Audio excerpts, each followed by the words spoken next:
Bismillahirrahmanirrahim. Assalamualaikum warahmatullahi wabarakatuh.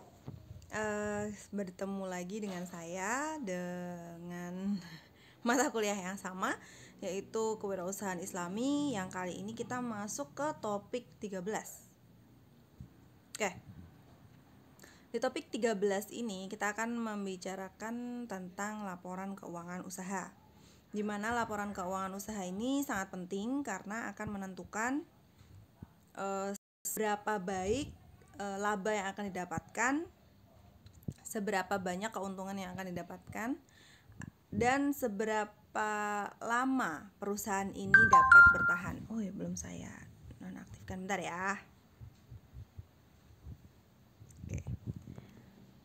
Jadi untuk laporan keuangan ini kita akan mengulik tentang apa itu laba, kemudian efisiensi perusahaan seperti apa, dan juga bagaimana cara mendapatkan laba yang baik, serta bentuk-bentuk laporan keuangan usaha.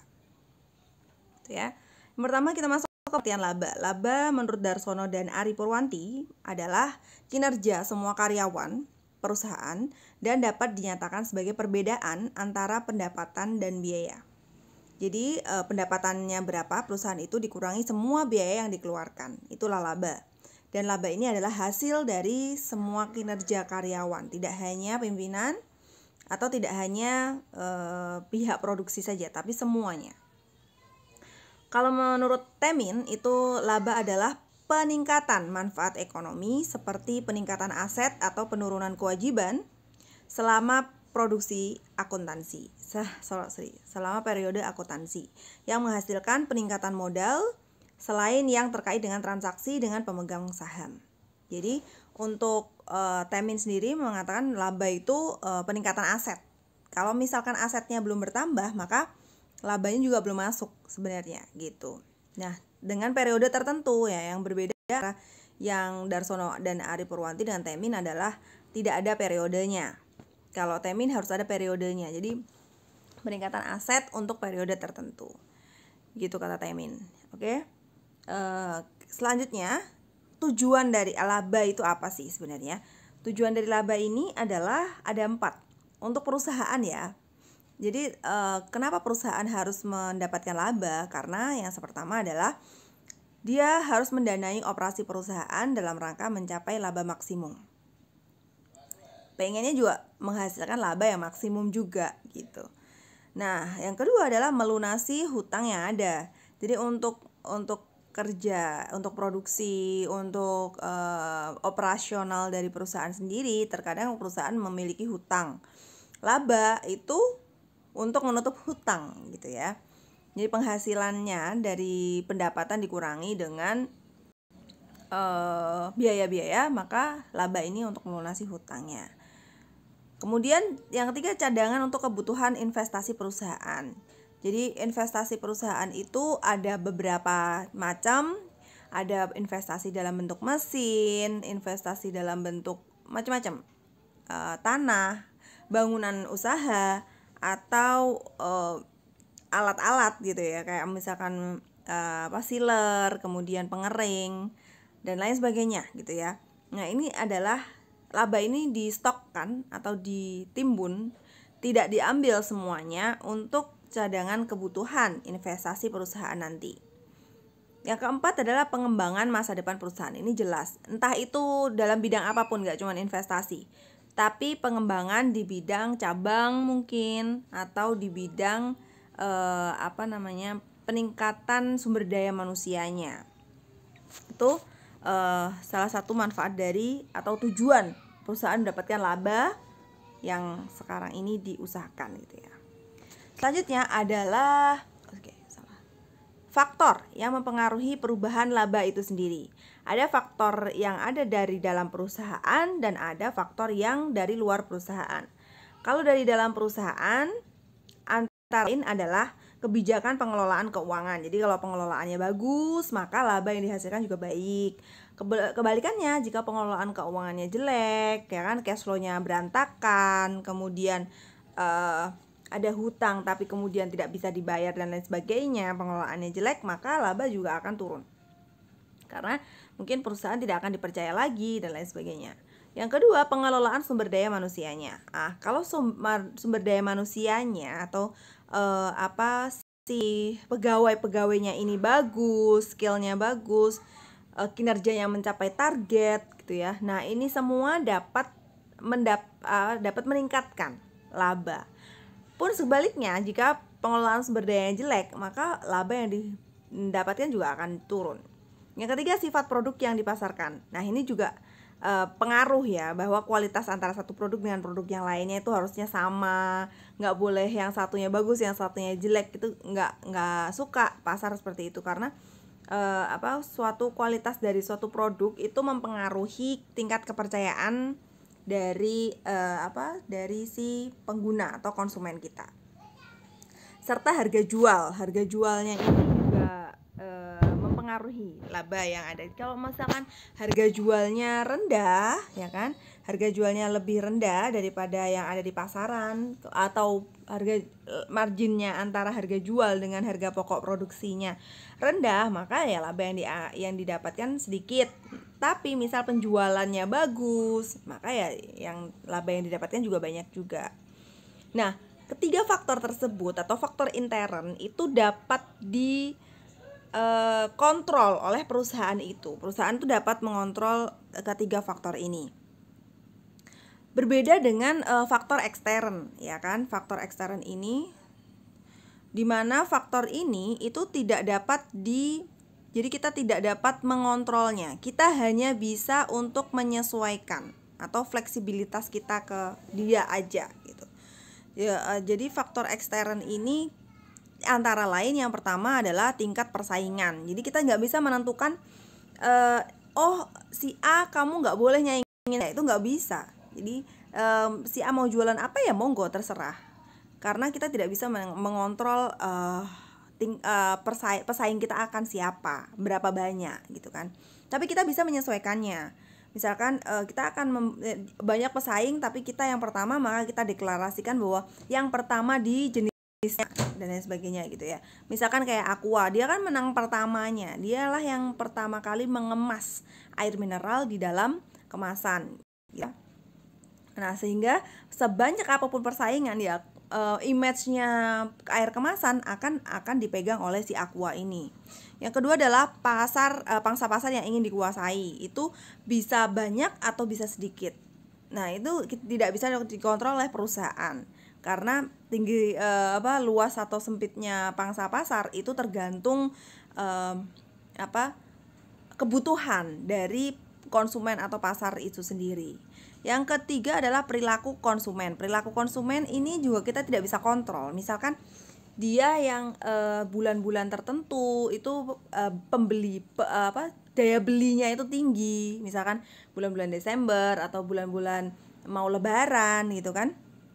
Ini perilaku konsumen ini tidak bisa kita kontrol, mau rendah atau mau tinggi, tapi kita bisa prediksi. Jadi kita bisa menyesuaikan faktor-faktor perubahan laba ini dari faktor ekstern ini untuk kita ambil keuntungannya yang menguntungkan untuk kita. Misalkan kalau pandemi gini, perilaku konsumen ya dia akan mencari sesuatu yang tidak membahayakan dirinya. Misalkan dia akan cari makanan-makanan yang bisa dibawa ke rumah, bisa take home gitu ya, terus kemudian bisa diantar, jadi orang-orang nggak usah keluar dan lain sebagainya. Itu kita bisa menyesuaikan dari perilaku konsumen itu, dimana perilaku ini tidak akan bisa kita kontrol ya kan. Yang terakhir adalah kebijaksanaan pemerintah setempat. Ini ada yang bisa kita kontrol, misalkan kita adalah perusahaan yang sangat besar, yang sangat berpengaruh ke suatu wilayah itu misalkan. Tapi kalau misalkan perusahaan kita perusahaan kecil-kecil aja, ya kita akan terus mengikuti kebijaksanaan pemerintah setempat. Ya, misalkan yang kebijaksanaan yang baru, yaitu ada PP 39 tentang halal ya kan, pencanangan produk-produk yang dijual di Indonesia atau diperjualbelikan di Indonesia itu harus 100% halal ya kan. Nah, ini kita tidak bisa kontrol. Karena apa? Karena memang tuntutan dari pemerintah itu memang mengharuskan semuanya halal. Kita hanya bisa menyesuaikan ini, menata produk kita agar dia sehat, dapat PIRT dulu, dapat like hygiene dulu, habis itu kita sortir kehalalan dari produk kita gitu kan, kita lihat titik kritisnya dari mana sehingga kita dapatkan produk halal ini, sehingga kita bisa menyesuaikan dengan perubahan ekstern dari kebijaksanaan pemerintah setempat itu. Oke ya. Selanjutnya adalah tujuan perusahaan secara umum ini. Tujuan perusahaan secara umum itu ada 4. Yang pertama, dia pasti ingin memperoleh laba, ya kan? Setelah dia memperoleh laba, dia bagaimana caranya gitu ya? Dia meningkatkan penjualan, selling sebanyak-banyaknya, dia jual produk sebanyak-banyaknya, beli 2 gratis 1, atau promo, diskon 12-12 dan lain sebagainya. Itu untuk meningkatkan penjualan. Intinya promosi itu untuk meningkatkan si penjualan ini. Yang ketiga, memaksimalkan nilai saham. Jadi nilai saham itu modal yang ditanam orang ke dia, itu saham. Jadi seberapa banyak orang-orang itu mempercayakan uangnya ke kita untuk kita kelola di perusahaan kita. Pernah kepikiran nggak kayak gitu? Misalkan saya punya catering saya ini halal, sehat. Nah, saya ingin menarik orang-orang untuk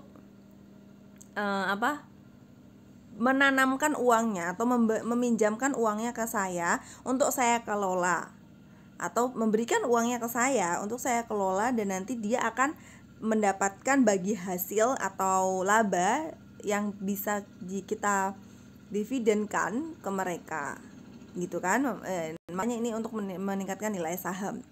Yang keempat adalah meningkatkan kesejahteraan pemegang saham itu sendiri. Jadi tujuan perusahaan tuh salah satunya itu. Oleh karena itu kan orang-orang yang punya uang untuk menanamkan modal dan saham ke perusahaan itu senang, karena tujuan dari perusahaan ini adalah untuk meningkatkan kesejahteraan dia gitu ya.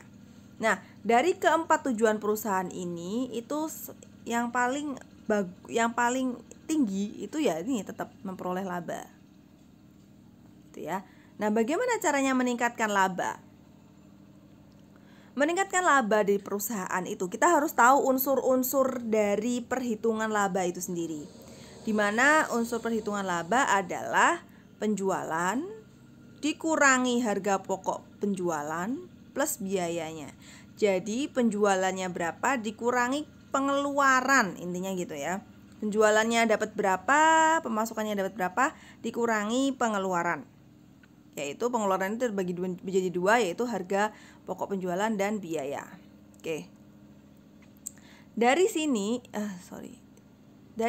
itu kita sederhanakan aja bahwa laba itu L, kemudian penjualan itu PJ, harga pokok penjualan itu HPP, kemudian biaya itu ya biaya. Harga pokok penjualan itu adalah harga pokok produksi ditambah dengan biaya yang siap untuk menjual. Nah, biaya yang di sini itu beda lagi. Biaya yang di sini adalah biaya-biaya tambahan lainnya, semisal kayak listrik yang enggak bersinggungan langsung dengan produknya. Intinya gitu kalau yang biaya di sini. Kalau yang biaya yang harga pokok penjualan itu ya ini kamu jual harga berapa itu sudah kamu kasih laba. Gitu. Oke ya. Kemudian ini dia, kebijakan untuk meningkatkan laba itu harus ada perubahan, mengadakan perubahan terhadap unsur-unsur rumusan laba ya kan. Nah, bagaimana kita dari rumusan ini itu tahu bahwa laba nanti diharapkan akan meningkat gitu. Cara yang pertama adalah adanya peningkatan volume penjualan, ini kan, peningkatan volume penjualan lebih jauh daripada harga pokok penjualan itu. Jadi kalian bisa mendapat laba yang besar ketika penjualan Anda tinggi, tapi harga pokok penjualannya juga tinggi sedikit dan biaya-biayanya rendah. Intinya pengeluaran ini tidak boleh lebih dari penjualan, ya kan? Tapi misalkan di periode selanjutnya harga pokok penjualan ini naik, itu tidak akan berpengaruh ke laba meskipun harga pokok penjualan ini naik gitu ya. Asalkan penjualan kalian pun harus ikut naik. Nanti kita ada contohnya. Yang kedua adalah apabila laba dapat meningkat apabila konsumen itu membeli lebih banyak atau volume penjualan itu tinggi. Kemudian harga pokok produksi dari periode kemarin itu sama dan biaya juga sama. Intinya pengeluarannya sama tapi penjualannya relatif kecil gitu ya, nggak terlalu meningkat tajam-tajam banget tuh. Nah, itu masih tetap bisa laba. Selanjutnya, yang ketiga adalah ketika penjualannya dari periode yang lalu itu sama. Penjualannya sama. Namun, harga pokok penjualan dan biaya-biaya yang dikeluarkan itu juga harus diturunkan. Harus rendah, harus lebih rendah daripada periode sebelumnya. Maka dia akan tetap bisa dapat laba. Yang keempat, apabila penjualannya itu menurun, tapi harga pokok produksi dan biayanya lebih tambah turun lagi, itu masih tetap bisa laba. Nah, asalkan ini ya, penurunan HPP dan B dalam periode yang sama itu lebih rendah lagi dibandingkan penurunan penjualan gitu. Nah, ini contohnya. Ini adalah contoh hubungan laba dengan volume penjualan, HPP dan biaya. Nah, di sini ada tahun periode. Ya, timing tadi kan dia laba itu pengertiannya ya dalam periode tertentu gitu kan. Tahun 2019, tahun 2010, tahun 2011, 2012 dan 2013. Ini jadul banget ya contohnya. Oke, ini saya ambil dari bukunya Bapak Farid. Volume penjualan itu misalkan di tahun 2009 adalah 1000. Kemudian harga pokok penjualannya 720 dan biaya-biayanya 105. Maka volume penjualan dikurangi harga pokok penjualan dan biaya, ya kan? Akhirnya laba bersihnya adalah 175. Ini di tahun pertama. Di tahun kedua ini ada perubahan. Penjualannya naik nih dari 1000 menjadi 1575. Kemudian harga pokok penjualan juga naik, tapi tidak setinggi itu. Jadi hanya 908. Biaya-biayanya juga naik juga nih, 147. Maka 1575 ini dikurangi dengan 1055 menjadi 520. Laba akan masih tetap bisa naik. Nah, lanjut di tahun 2011 itu penjualannya naik. Kan naiknya tapi nggak seberapa, hanya 300-an lah ya. 300-an lah ya. Kemudian harga pokok penjualannya tuh tetap, biayanya juga tetap, maka laba juga akan bisa meningkat. Nah, karena yang pengurangnya ini sama tapi di sini akan lebih tinggi, ya kan? Maka dia dapat laba 835. Yang ketiga tadi adalah jika laba bisa lebih tinggi lagi apabila penjualannya sama dari tahun lalu, ya kan? 1890. Tapi harga pokok penjualannya dan biaya-biayanya bisa ditekan. Nah, misalkan harga pokok penjualan dan biaya-biayanya 948, maka 1890 dikurangi 948 hanya dapatnya adalah 942. Ini labanya meningkat dari tahun kemarin, ya kan? Meningkat. Yang terakhir adalah ketika penjualan ini turun nih sebenarnya, turun. Tapi harga pokok produksi dan biaya bisa ditekan sangat baik sehingga pengurangnya pun akan turun. Jadi cuma 805. 1795 dikurangi 805 maka hasilnya adalah 990. Maka laba juga akan bisa tetap naik. Gitu ya. Jadi unsur-unsur ini L, PJ, HPP dan B itu akan mempengaruhi peningkatan atau penurunan laba. Oke. Dari peningkatan dan penurunan laba itu tadi kita tahu bahwa sebaiknya suatu perusahaan itu menerapkan efisiensi manajemen. Faktor-faktor yang menjadi penyebab kurangnya efisiensi manajemen sehingga perusahaan menjadi jelek ya. Yaitu yang pertama adalah hasil penjualannya memadai. Penjualannya yang tadi itu tidak mencapai target. Sama atau turun. Nah, kemudian yang kedua adalah kesalahan dalam menetapkan harga jual. Harga pokok penjualan. Tadi salah. Dia tidak nggak diturunkan atau nggak dinaikkan. Yang tadi ya. Terus kemudian yang ketiga adalah pengelolaan utang piutang yang tidak memadai. Utang terus atau piutang kita dihutangin orang lain gitu ya, tapi kita tidak catat, kita tidak tagih, kita tidak menyaur itu apa ya, membayar gitu kan utang, maka ini akan menjadikan manajemen itu tidak efisien. Yang keempat adalah struktur biaya yang tinggi. Produksinya tinggi, administrasinya ribet, pemasarannya nggak bagus, dan finansialnya juga nggak, pengelolaannya nggak baik. Nah, makanya ini dapat menurunkan efisiensi manajemen. Yang kelima, tingkat investasi dalam aktiva tetap dan persediaan ini tetap ya. Tingkat investasi dan aktiva tetap ini mohon maaf, ini saya salah ketik ini. Jadi ini enggak, saya coret aja. Jadi tingkat investasi dalam aktivanya tetap. Jadi dia tidak menginvestasi labanya di tahun-tahun lalu gitu. Sehingga investasi untuk perusahaan itu tetap, dia nggak nambah. Kalau nggak nambah gimana ya, dia nggak bisa mengembangkan perusahaannya gitu kan. Yang keenam adalah kekurangan modal kerja.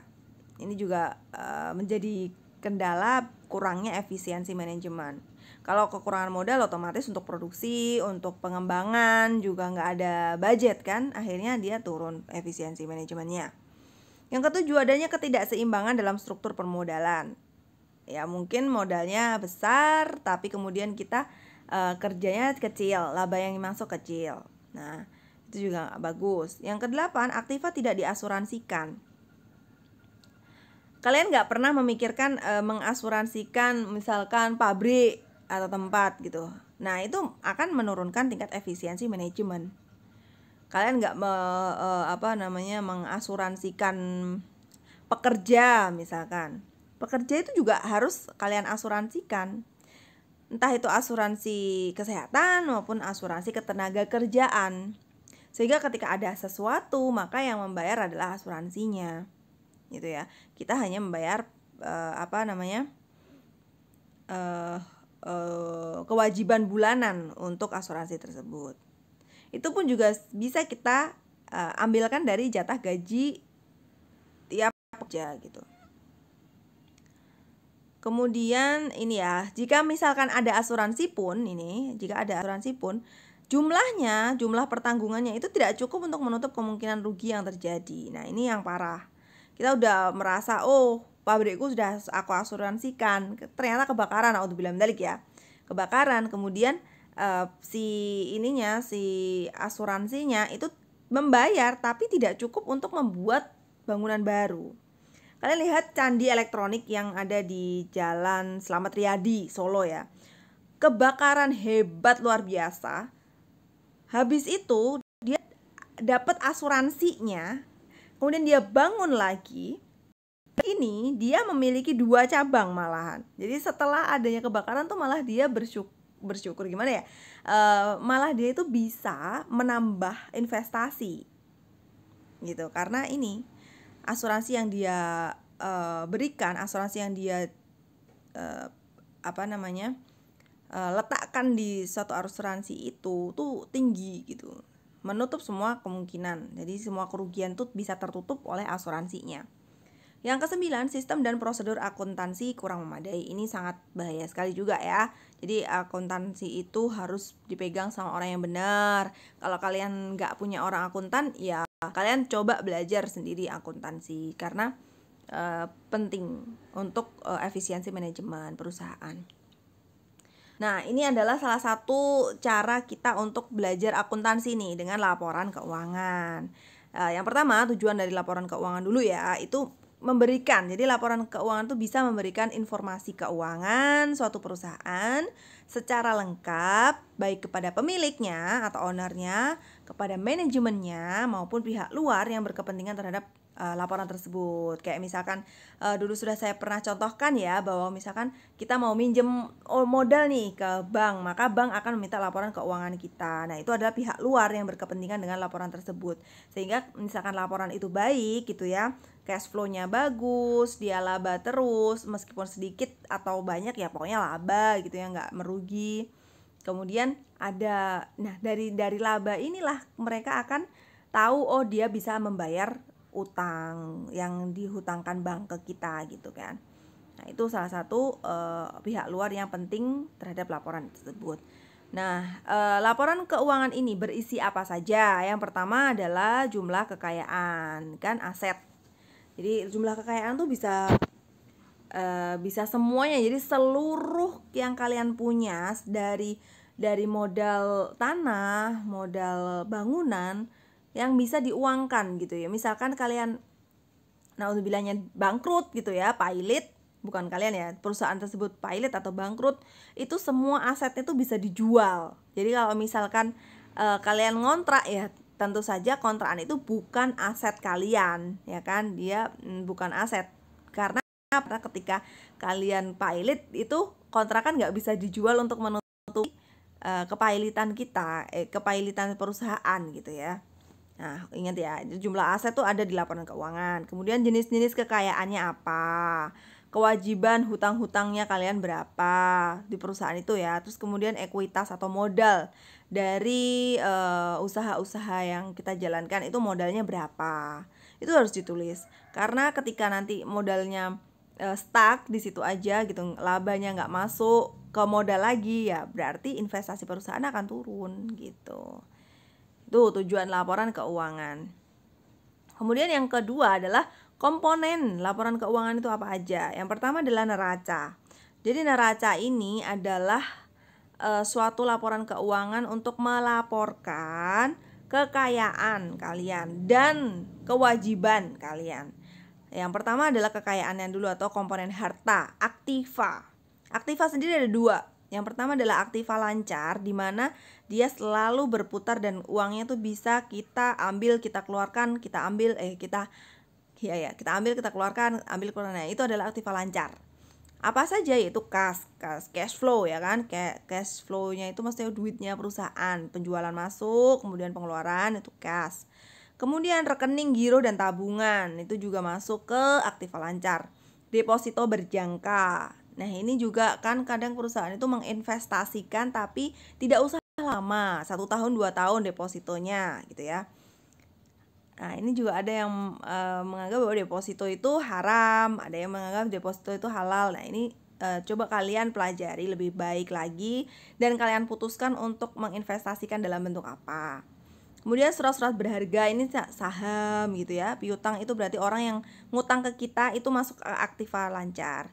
Persediaan produk kita ada berapa, itu masuk ke aktiva lancar. Biaya yang dibayar di muka atau DP-nya orang-orang masuk ke kita, itu masuk ke aktiva lancar. Pendapatan yang masih harus diterima, itu misalkan pelunasan, nah itu tuh aktiva lancar. Dan lain-lain.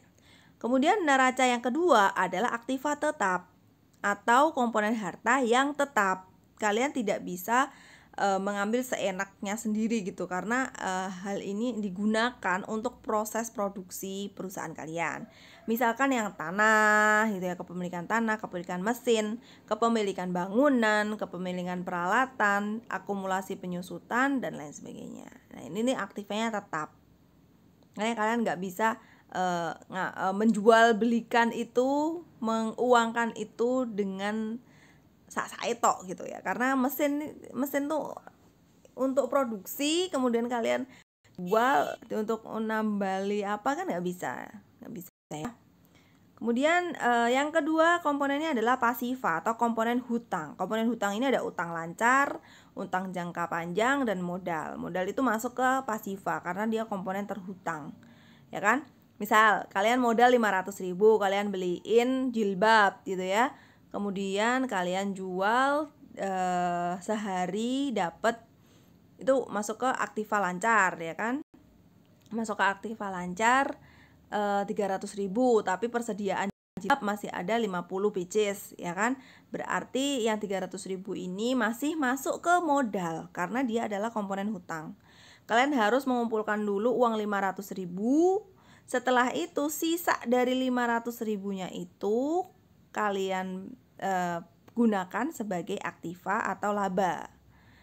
Gitu, komponen harta. Jadi modal itu juga harus terhutang. Jadi kalian nggak boleh modalnya belum tercapai, kalian sudah dapat uang itu untuk disetorkan atau dipos-poskan ke yang lainnya. Kemudian yang B adalah apa ini ya tadi? Komponen laporan keuangan berupa laporan laba rugi. Nah, ini juga salah satu bentuk dari laporan keuangan ya. Laba rugi itu ada di situ ada laporan laba rugi penjualan. Jadi penjualan itu masuk ya, salah satu komponen harga pokok penjualan. Kemudian ada laba kotor, dia di situ juga ada biaya operasi. Biaya operasi ini yang biaya-biaya yang lain-lain tadi ya, yang tidak masuk ke produk. Misalkan ada biaya penjualan, biaya sewa, administrasi, listrik, telepon, pakai data, air, pajak, dan lain sebagainya. Kemudian ada juga penyusutan alat, ini juga dikurangi ya, jadi minus. Jadi misalkan kalian punya kompor ini harusnya bisa dipakai 5 tahun. Tahun pertama kalian kurangkan di situ, nabung lah istilahnya, nabung dulu untuk membeli kompor yang baru di tahun kelima. Itu penyusutannya, laba rugi, masuk ke laporan laba rugi. Kemudian laba bersih itu setelah pengurangan dari biaya-biaya yang lain. Oke, lanjut. Bentuk laporan keuangan itu ada 2 ya, laporan neraca kekayaan, kemudian ada juga laporan laba rugi. Yang pertama laporan neraca dulu. Laporan keuangan berbentuk neraca. Ya kan, di situ saya sudah menyebutkan dari aktiva lancarnya apa, utang jangka pendeknya apa, maka modal kerja netonya seperti ini. Dari modal kerja neto itu kalian juga bisa taruh dia investasi berapa, aktiva tetap tangible dan intangible-nya berapa, aktiva lain-lain. Kemudian dijumlah dikurangi utang jangka panjang. Habis itu tinggal modalnya. Itu laporan neraca. Jadi harta keseluruhan gitu ya, harta keseluruhan dari perusahaan. Tidak hanya aktiva lancar aja ya kan, penjualan, laba rugi dan lain sebagainya, tapi semuanya. Mesin kah apakah semuanya itu dijumlah menjadi investasi, aktiva tetap kayak gitu ya. Yang kedua adalah laporan laba rugi. Laporan laba rugi sendiri juga dibagi menjadi 2. Yang pertama laporan laba rugi yang single step. Jadi dia satu langkah aja gitu. Ini di per 31 Desember ya. Contohnya PT Amanah nih. Penghasilan pokoknya misalkan di situ ada 3 juta. 3 juta. Penghasilan non operasionalnya berapa? Ditambahkan di situ. Misalkan non operasionalnya menghasilkan 1 juta. Penghasilan insidental, misalkan ketika kalian ada event atau kalian lagi ada promo dan lain sebagainya, itu masuk ke sini. Total penghasilannya berapa? Penghasilan kotor. Harga pokok yang dijualnya berapa? Biaya operasionalnya, biaya non operasional. Kerugian saat insidental itu apa? Ditambah di sini. Maka total yang ada di sini, total biaya itu digunakan untuk mengurangkan total penghasilan sehingga dapat pendapatan bersih. Itu single step. Nah, kalau yang satunya adalah yang multiple step. Nah, dimana multiple step ini juga hampir sama ya, dia 1 bulan juga. Tapi laba penjualan itu dikurangi dengan laba bersih. Laba bersih itu penjualan bruto, potongan atau retur penjualan itu dikurangkan step pertama ya. Habis itu penjualan neto dan harga pokok penjualan itu dikurangkan. Jadi ini ada laba penjualan pertama. Kemudian itu dikurangi dengan biaya-biaya operasional seperti biaya penjualan, biaya umum, administrasi, kerugian insidental yang tadi. Yang didapatkan adalah laba bersih operasional. Nah, kemudian penghasilan dan biaya non operasional itu juga dihitung, dipisah. Nah, sehingga nanti ada laba rugi insidental dan pendapatan neto sebelum pajak dulu pendapatan, habis itu pendapatan bersih. Ini di step-step gitu ya. Jadi baru dulu dikurangi yang operasionalnya dulu, baru nanti dikurangi dengan yang lain-lain kayak pajak, pendapatan sebelum pajak, kayak gitu-gitu dan lain sebagainya.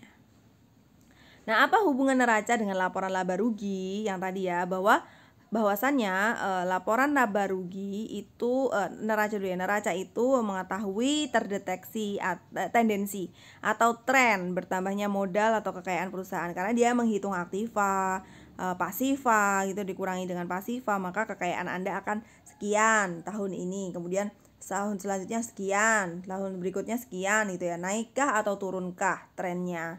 Kalau turun berarti ya emang harus diperbaiki apanya. Nah, dia nggak tahu, di situ neraca itu nggak tahu apa yang harus diperbaiki. Nah, dengan bagaimana cara taunya, yaitu dari sini laporan laba rugi, karena di laporan laba rugi itu sudah mencakup semua biaya apapun. Oh, ternyata kita tuh labanya menurun karena biaya operasional kita naik loh. Ini karena apa? Karena penjualan kita, pemasukan kita dari penjualan itu turun loh, kayak gitu loh. Sehingga dari laporan laba rugi ini kita bisa ketahui sebab dari perubahan modal atau kekayaan perusahaan itu. Jadi dua ini harus ada nih di laporan keuangan kita. Oke, itu aja. Terima kasih dari saya. Untuk kali ini saya nggak tahu nih ngasih apa ya yang bisa kalian jawab, tapi nanti kita lihat aja waktu hari H. Kira-kira kalian bisa nggak bikin laporan keuangan laba rugi. Nah, itu aja ya. Terima kasih. Mohon maaf ya kali ini saya nggak terlalu formal banget ini ngajarnya. Dan juga jangan salfok karena ada jerawat di sini ya. Lagi puber saya. Oke, terima kasih atas perhatiannya. Ketemu lagi minggu depan. Assalamualaikum warahmatullahi wabarakatuh.